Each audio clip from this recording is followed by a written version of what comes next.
인자가 하나님 우편에 서신 것을 보노라 한데 그들이 큰 소리를 지르며 귀를 막고 일제히 그에게 달려들어 성 밖으로 내치고 돌로 칠세 증인들이 옷을 벗어 사울이라 하는 청년 발 앞에 두니라. 그들이 돌로 스데반을 치니 스데반이 부르짖어 이르되 주 예수여 내 영혼을 받으시옵소서 하고 무릎을 꿇고 크게 불러 이르되 주여 이 죄를 그들에게 돌리지 마옵소서 이 말을 하고 자니라. 그들이 이 말을 듣고 마음에 찔려 그를 향하여 이를 갈거늘. 이 스테반의 그 설교는 정말 군더더기 하나 없이 그들이 알고 있는 모든 지식을 정확하게 이해하고 그리고 그들이 오류를 통해서 이해하고 있던 것을 싹 걷어내고 완벽하게 올바른 방향성을 가지고 그 구약 성경을 해석해서 그들에게 제시했기 때문에 반박은 할 수 없고 그러나 사람은 너무 이럴 때 두렵죠. 그들이 평생을 두고 쌓아온 지식, 경험, 이해 이런 것들을 어느 한순간에 완벽히 그냥 붕괴되는 그 헛수고라고 말할 수 있으니까 당신들의 삶은 헛수고입니다라고 이렇게 얘기하는 거니까 너무 무섭고 두렵죠. 이때 중심이 무너져서 하나님 앞에 완전히 전환할 수도 있고 여기에 나오는 것처럼 귀를 막고 그 메시지 자체를 없애버릴 수도 있고 그렇죠. 스테반이 성령 충만하여 하늘을 우러러 주목하여 하나님의 영광과 및 예수께서 하나님의 우편에 서신 것을 보고 말하되 보라 하늘이 열리고 인자가 하나님 우편에 서신 것을 보노라 한데 그들이 큰 소리를 지르며 귀를 막고 일제히 그에게 달려들어 그들은 스테반이 말한 것들은 일어날 수 없는 일이다. 왜냐하면 하나님을 본다고 하잖아요. 그들은 하나님을 볼 수 없는 존재. 그들과 너무 멀리 있기 때문에 보는 순간 죽임을 당할 거고 그걸 주목해서 볼 수 있다는 것 자체 그것을 신성모독으로 여기는 거죠. 그러나 우리 인간이 그러한 존재인가요? 원래 인간은 하나님과 얼굴과 얼굴을 대면하면서 교제하고 그분과 에덴 동산에서 그분과 동일한 영광을 우리가 가지고 있었고 세상 피조 세계에 대해서 하나님의 모든 것으로 이 하나님을 대변하는 그런 존재였잖아요. 하나님과 인간과의 관계에 대한 기본적 이해조차 이 사람들은 완전히 이제 막혀 있는 하나님을 아노라 하지만 이런 그 본질적인 부분들이 열려 있는 사람들과 이게 적극적 대립을 할 수밖에 없는 그들이 갇혀 있기 때문에 그런 거죠.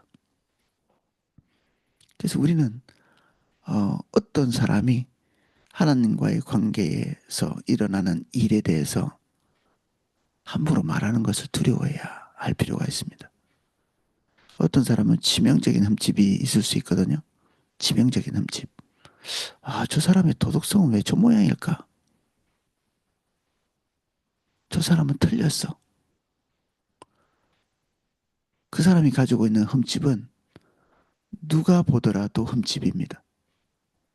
어떤 사람이 가지고 있는 단점은 누가 보더라도 단점이죠. 뭐 말할 필요도 없죠. 그 사람이 가지고 있는 그런 단점이나 때로는 악함이라고 표현할 수 있는 그런 면이 있을 겁니다. 근데 놀랍게도 하나님이 그를 쓰시기로 결정하고 하나님과 그와의 개인적인 관계는 그의 윤리나 도덕성 이런 것들을 초월할 때가 있습니다. 우리 냉정하게 보면 우리는 어떻습니까? 우리 각자 나름대로 하나님과 깊이 있는 관계를 할 때가 있지 않나요? 근데 우리는 어떻습니까? 우리가 가지고 있는 단점은 다른 사람에게 시험이 될 만큼 크지 않을까요?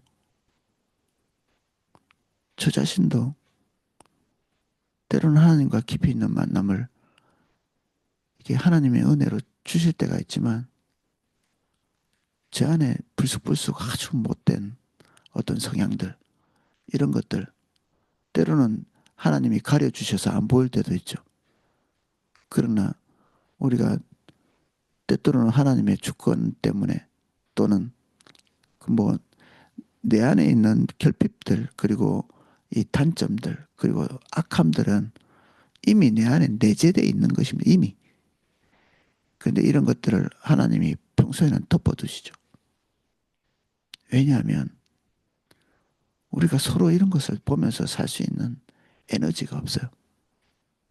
우리가 서로의 단점을 이렇게 다 공개해 놓고 다 열어서 우리가 서로를 직면할 수 있을까요? 아마 교회가 난장판이 될 겁니다. 그러면. 그러니까 하나님께서 웬만하면 다 덮어두고 딱 하나님이 그 시점 그때에 비출 것들만 비춰서 우리를 전환하게 하시거든요. 하나님이 질서의 하나님이시고 무질서의 하나님이 아니기 때문에 할 수 있을 만큼 하는 것이고 그리고 우리가 수용할 만큼 그 정도의 형제의 단점들을 우리가 보게 되는 거죠. 그래서 우리가 목격하는 형제의 단점은 우리가 끌어안을 수 있는 수준입니다. 우리가 감당치 못할 시험 안 주신다고 약속했잖아요. 그러니까 상대방의 약점들은 감당할 수 있는 겁니다. 교회가 얼마든지. 그리고 난 도저히 안 돼 이렇게 하면 그 사람 불순종하는 사람입니다. 그 사람은 하나님 내가 이것을 감당하고 섬겨낼 수 있도록 도와주십시오. 이게 우리가 해야 될 바죠. 상대방의 단점 때문에 이런 것도 못하고 저런 것도 못하겠다. 그거는 하나님께서 오늘 우리에게 하시는 이 타임테이블을 틀렸다라고 얘기하는 겁니다. 하나님께서는 이제 너는 이 정도 수용할 수 있는 은혜의 때가 왔어. 그러니까 너는 내게 구해. 이것을 극복하고 감당하고 끌어안을 수 있는 은혜를 너에게 주마. 하나님께서 그렇게 판단하시는 건데 우리는 그런 것들을 걷어치우는 거죠. 우리가 알아서 그냥 결정하는 것입니다. 그렇게 되면 이제 우리가 그 사람을 내치는 게 아니라 우리가 하나님으로부터 내침을 당하게 되겠습니다. 하나님께서 우리가 있어야 될 적재적소에서 그동안 우리에게 은혜를 주셔서 우리 자리에 딱 있잖아요. 그런데 하나님께서 지금은 그 자리에 합당하지 않아. 그리고 우리를 전환시키고 다듬으시면서 새로운 위치, 더 성숙한 위상 이런 걸 통해 가지고 하나님께서 우리와 함께 새 일을 행하려고 하시거든요. 근데 우리가 거부하면 우리는 제자리에서 내 기능만 할래 이렇게 결정하잖아요. 그럼 자기 기능도 감당 못합니다. 자기 기능도 감당할 수 없죠. 우리 나이 많이 들면 신입사원으로 잘 못 들어가잖아요. 우리가 어릴 때야 신입사원에서 이런저런 일을 하지. 이게 나이 많으면 그 나이에 걸맞는 위치 그리고 걸맞는 위상을 가지고 그리고 그 나름대로의 점해야 될 위치 이런 위치에서 일을 하는 거지. 뭐 50살, 60살 이렇게 돼가는데 다시 아래 단계에 가서 위에서 지시를 받으면서 일하고 이런 게 이론상으로는 되게 뭐 소탈해 보이고 좋지만 이게 규격에 맞지 않는 것입니다. 하나님께서 그동안 우리를 예수 믿게 하시고 우리를 그동안 다듬어 오시고 그리고 우리가 하나님의 은혜를 경험할 만큼 경험했고 그리고 주님이 어떤 분이신지 알고 그러면 그에 걸맞는 우리의 위치, 자리, 우리가 해야 될 역할 이런 것들이 있는 거죠. 그거 박차고 우리가 10년 전에 그 자리에 있겠다. 그러면 썩습니다. 물이 고여 있는 것처럼 썩죠. 주님은 움직이고 계시거든요. 그분은 움직이십니다. 그분은 박제된 분이 아니십니다. 여기에 있는 유대인들의 특징은 변함없다는 것입니다. 변함없어. 그래서 이들의 하나님도 변함이 없죠. 움직이지 않습니다. 박제되어 있는. 그런데 살아계신 하나님을 본다니, 지금 일어서신 주님을 보다니 견딜 수 없는 거죠. 그래서 이렇게 움직이지 않는 박제된 신앙을 가진 사람들은 활동하시는 하나님을 경험하는 사람을 용납하지 못합니다. 니까짓 게 뭔데 이렇게 하거든요. 니까짓 게 뭔데.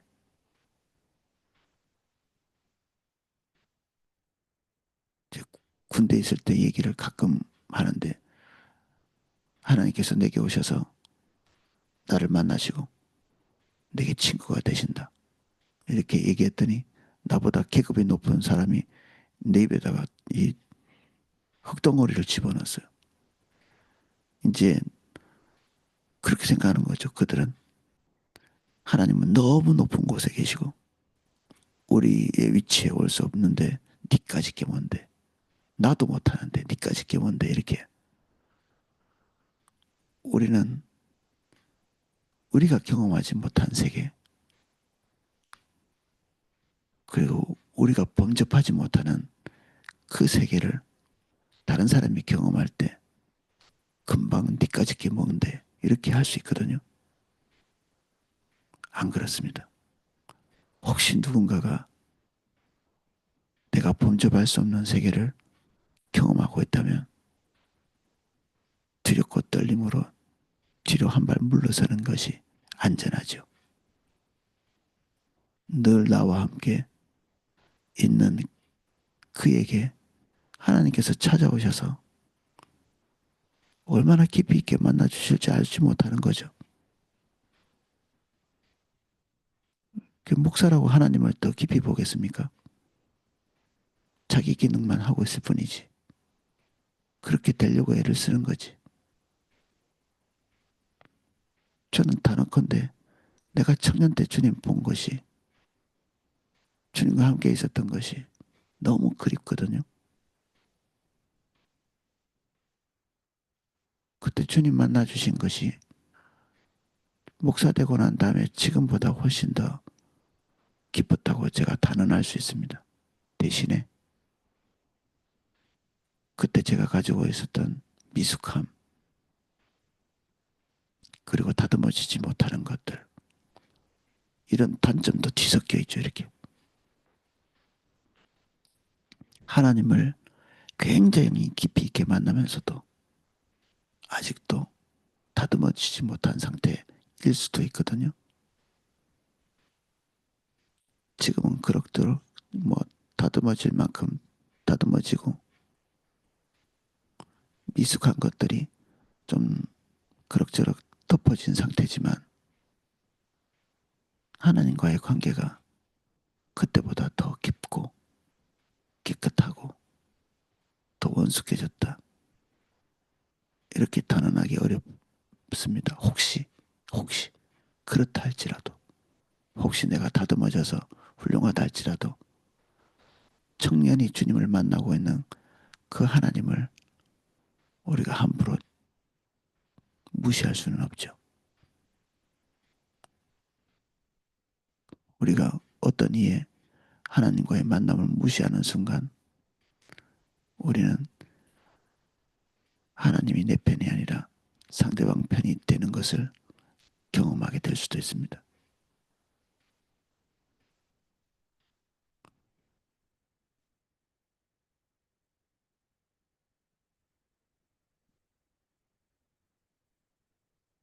그래서 여기에 유대인들은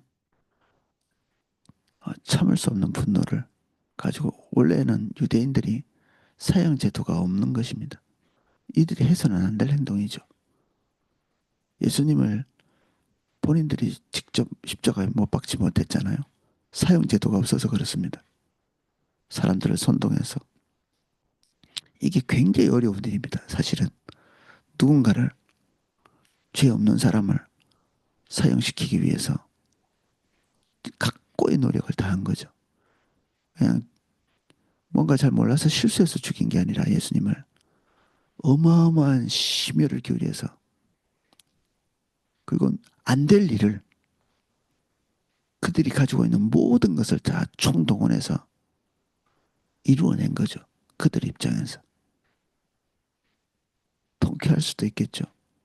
해냈다고 생각할 수도 있고. 근데 씻을 수 없는 그 고통 속으로 그들은 빠져들어가게 되어 있습니다. 씻을 수 없는. 영원히 메시아를 십자가에 못 박은 주범들로 기억되는 거죠. 여기에 스테반을 돌로 친 자들도 마찬가지죠. 영원히 씻을 수 없는. 여기에 누가 포함되어 있습니까? 사도 바울입니다. 자기가 돌을 들어 쳤는지 안 쳤는지 뭐 여기 나오지는 않습니다. 쳤을까 안 쳤을까? 그냥 지켜만 봤을까? 지켜만 봤다 할지라도 옷 맡은 자로 있었다 할지라도 그는 평생 씻을 수 없는 범죄를 하게 된 거죠. 가말리알 문화에 있는 자기 자신도 못 맞는 하나님을 누군가가 만났다고 하니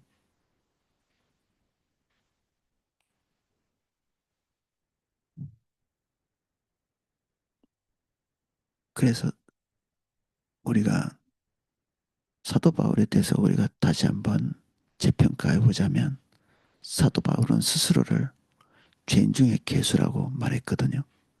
죄인 중에 괴수. 근데 사도 바울이 한 행동들을 이렇게 주시해서 보면 그건 겸손이라고 말하기보다는 자기 정직성입니다. 그렇게 한 발 더 나가보면 우리가 겸손이라는 게 뭘까 또 생각해 봅니다. 겸손. 겸손은 자기를 낮추는 게 아닙니다. 자기가 누구인지를 보는 겁니다. 자기가 누구인가? 내가 누군가? 때로는 내가 누구인지를 잘 모를 때 하나님께서 은혜로 도와주시죠. 실수하고 바보짓을 하고 그리고 유약해서 쓰러지고 이런 것들을 하나님 허락하시죠. 왜? 우리 자신을 볼 기회를 하나님께서 주시는 겁니다. 사도 바울이 했던 행동들은 사실은 그리스도인 된 사람 중에 이런 일을 한 사람이 거의 없습니다. 얼마나 못된 짓을 많이 했으면 이 교회가 한동안 사도 바울 믿지 않습니다. 받아들이지 않죠. 형제가 됐고 예수님을 믿었는데 일부의 그리스도인들은 그를 받아들였지만 대체적인 그리스도인들은 사도 바울의 회심 자체를 믿지 않습니다. 사실 바나바가 아니었으면 이 사도 바울은 교회 내에 한 지체로서 들어오는 것이 가능하지 않았을 수도 있습니다. 불가능한.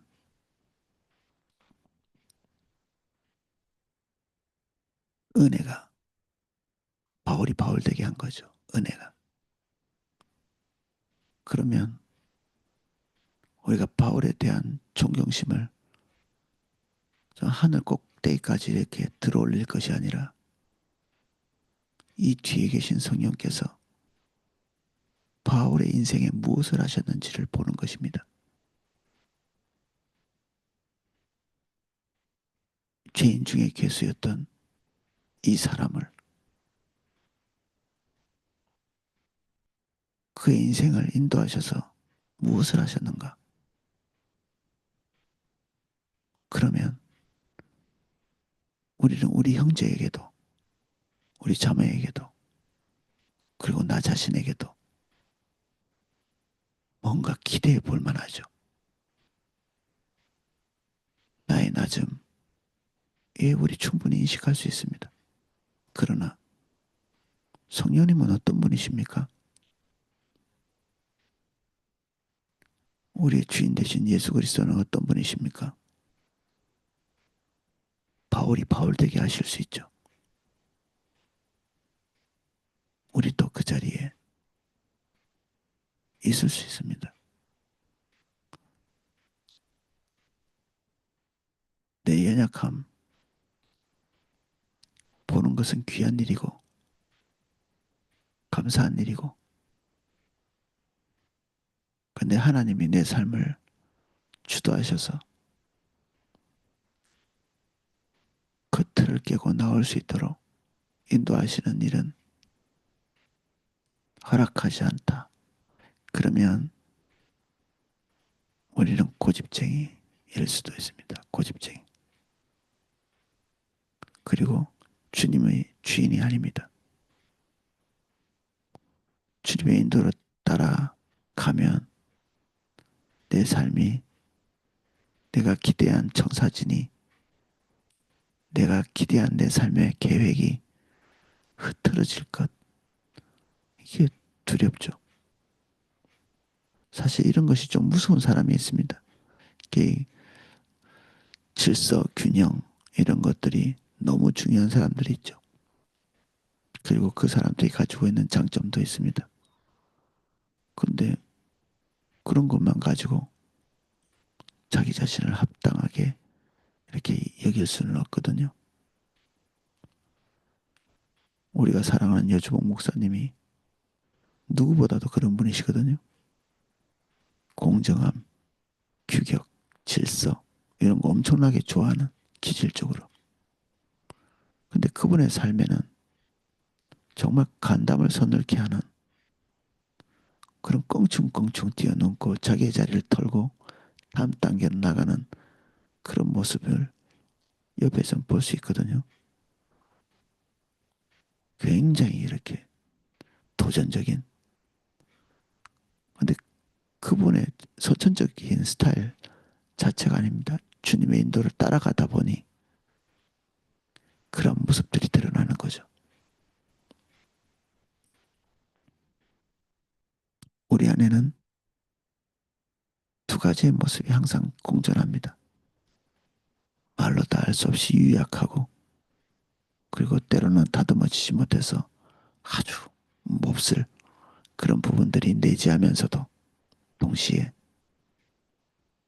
위대하신 하나님의 영이 우리 안에 내주하시며 때로는 덮으시고 때로는 들추어내고 다듬어 가시면서 당신의 뜻을 우리와 함께 이루어 가시기를 기뻐하시는, 우리 안에 조건을 보시면 그게 가능하겠습니까? 하나님의 기준에 맞는 그 정도의 도덕성은 얼만큼 돼야 되는 겁니까? 그런 거는 우리도 알잖아요. 존재하지 않습니다. 하나님께서 우리 안에 내주하시는 것은 우리 안에 예수 그리스도의 공로,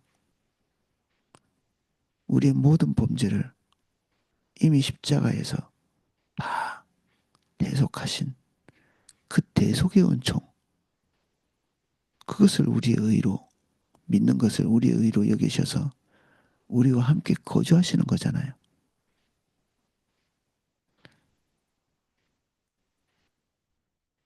그래서 주님이 우리와 함께 하시는 겁니다. 우리가 기도 많이 해서 그런 게 아니고, 우리가 잘 다듬어져서 그런 게 아니라, 우리가 예수님, 그분의 대속의 은총을 믿고 그분의 의를 의지하고 있기 때문에 성령께서 오셔서 감히 우리가 경험하지 못할 만한 은혜들로 우리를 덮고 계시는 거죠. 사실은 감사만 있죠. 우리가 뭐 감사. 그리고 황송한 일이고. 그렇지만 나쁜 것은 그것입니다. 그분이 활동하실 수 없도록 하는 것. 일할 수 없도록 하시는 것. 그분이 하겠다고 하는데 노라고 얘기하는 것. 그것은 대단히 불순한 일이거든. 일이고 악한 일이죠. 그리스도인으로서 할 수 있는 가장 나쁜 일은 하나님께서 뭔가 하시려고 할 때 아니오라고 얘기하는 것입니다. 그리스도인에게 있어서는 안 될 대답이 아니오입니다.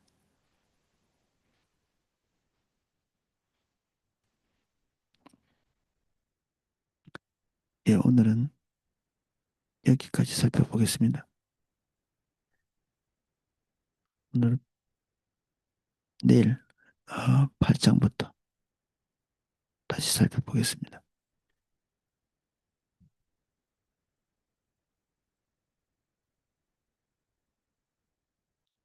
우리 안에는 말로 다 할 수 없이 연약한 그리고 때로는 아주 나쁜 그리고 고쳐 쓰기 어려운 단점들이 우리 안에 있습니다. 동시에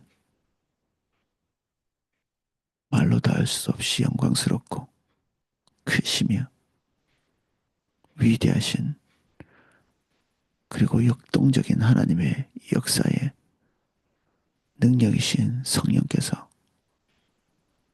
우리 안에 내주하십니다. 우리가 옛사는 자로 있게 해주십시오. 때로는 넘어지고 때로는 일어나며 때로는 수치스럽고 때로는 영광스러운 우리의 삶을 다 수용하고 받아들입니다. 때로는 넘어질 수 있고 우리는 실패할 수 있고 수치를 끌어안을 수 있지만 아무것도 중요한 것이 아니고 주께 순종하는 우리만 거기 있게 해주십시오. 순종이 때로는 우리에게 핍박도 우리의 삶의 흐트러짐도 그리고 우리의 위신이 망가지는 일 때로는 우리의 경제적인 상황이 궁지에 몰리는 이 모든 것을 포함한다 할지라도 아니오라고 말하지 않게 해주십시오.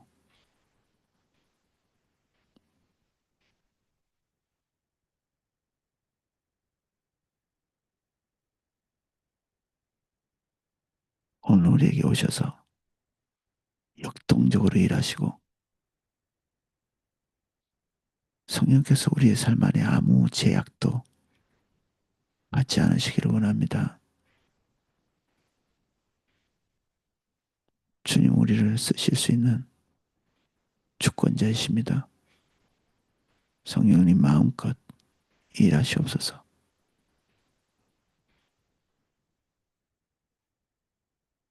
우리가 추구하고 있는 모든 목적, 목표들을 주님 발 앞에 내립니다. 모든 종류의 체면과 위신, 우리의 입장, 십자가에 못 박습니다. 주님 일하십시오. 주님 마음껏 일하십시오.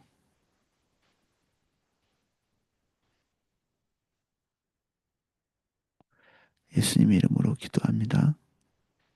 아멘.